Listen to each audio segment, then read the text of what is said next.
क्या आपके साथ भी ऐसा होता है कि आप 1 घंटे पढ़ते हैं लेकिन बाद में याद ही नहीं रहता कि पढ़ा क्या था? अगर हाँ, तो आज मैं आपको स्वामी विवेकानंद की एकाग्रता की शक्ति और पढ़ाई में फोकस बढ़ाने के 3 प्रैक्टिकल तरीके बताने वाला हूँ। स्वामी विवेकानंद कहते थे कि जिस व्यक्ति की एकाग्रता जितनी अधिक होती है, वो उतनी ही जल्दी ज्ञान प्राप्त कर लेता है। उनका मानना था कि दिमाग कमजोर नहीं होता, समस्या सिर्फ एक होती है, हमारा ध्यान भटकता है।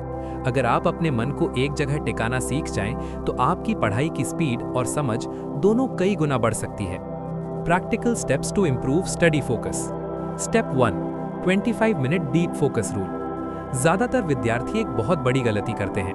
वे सोचते हैं कि आज मुझे 4-5 घंटे लगातार पढ़ना है, लेकिन सच ये है कि हमारा दिमाग इतने लंबे समय तक एक ही चीज पर पूरी एकाग्रता से काम नहीं कर सकता। दिमाग लगभग 20 से 30 मिनट तक सबसे ज्यादा फोकस में रहता है। इसलिए पढ़ाई का सबसे अच्छा तरीका है डीप फोकस सेशन। आपको क्या करना है? सबसे पहले एक टॉपिक चुनिए, फिर मोबाइल फोन को साइलेंट करके अपने से दूर रख दीजिए। अब घड़ी में 25 मिनट का टाइमर लगाइए। इन 25 मिनट में आपका पूरा ध्यान सिर्फ एक ही काम पर होना चाहिए, पढ़ाई। इस समय ना मोबाइल देखना है, न किसी से बात करनी है, न कोई दूसरा काम करना है, सिर्फ किताब, नोट्स और आपका दिमाग। जब 25 मिनट पूरे हो जाएं, तो 5 मिनट का छोटा ब्रेक लें। इस ब्रेक में आप थोड़ा चल सकते हैं, पानी पी सकते हैं या आंखों को आराम दे सकते हैं। फिर दोबारा 25 मिनट का एक और फोकस सेशन शुरू करें। इस तरीके से जब आप 3 से 4 सेशन पूरा करते हैं, तो लगभग 2 घंटे की बहुत ही गहरी पढ़ाई हो जाती है। इस तकनीक का फायदा ये है कि आपका दिमाग थकता नहीं और एकाग्रता लगातार बनी रहती है। Step 2, active study technique. बहुत से विद्यार्थी सिर्फ किताब पढ़ते रहते हैं और सोचते हैं कि पढ़ाई हो रही है, लेकिन सच ये है कि सिर्फ पढ़ना पढ़ाई नहीं है।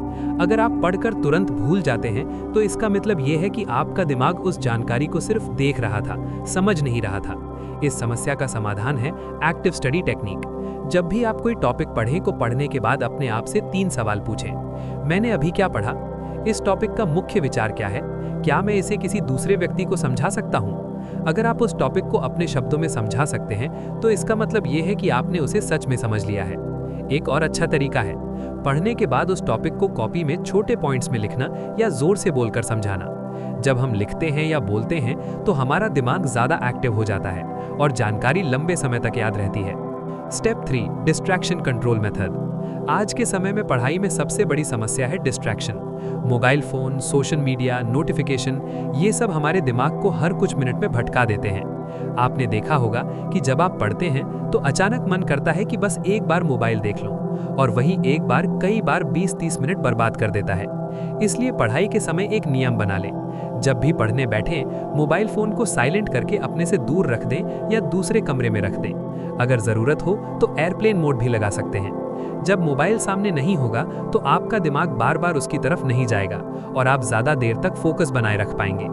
ये छोटी सी आदत आपकी पढ़ाई की गुणवत्ता को बहुत ज्यादा बढ़ा सकती है। Step 4, daily revision rule. एक और बहुत महत्वपूर्ण नियम है रिवीजन। अक्सर विद्यार्थी पढ़ तो लेते हैं, लेकिन 2-3 दिन बाद सब भूल जाते हैं। इसका कारण ये है कि हमारा दिमाग नई जानकारी को तभी लंबे समय तक याद रखता है जब उसे बार बार दोहराया जाए।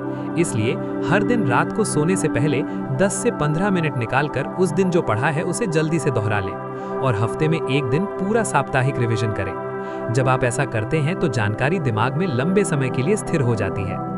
याद रखिए, सफल लोग ज्यादा समय नहीं पढ़ते, वे ज्यादा फोकस से पढ़ते हैं। अगर आप रोज इन 3 तरीकों को अपनाते हैं, तो कुछ ही दिनों में आपको महसूस होगा कि आपकी पढ़ाई, आपकी समझ और आपकी याद रखने की क्षमता सब पहले से बेहतर हो रही है।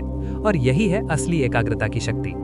अगर आपको ये ज्ञान उपयोगी लगा, तो वीडियो को लाइक करें, शेयर करें और ऐसे ही शक्तिशाली ज्ञान के लिए चैनल को सब्सक्राइब जरूर करें।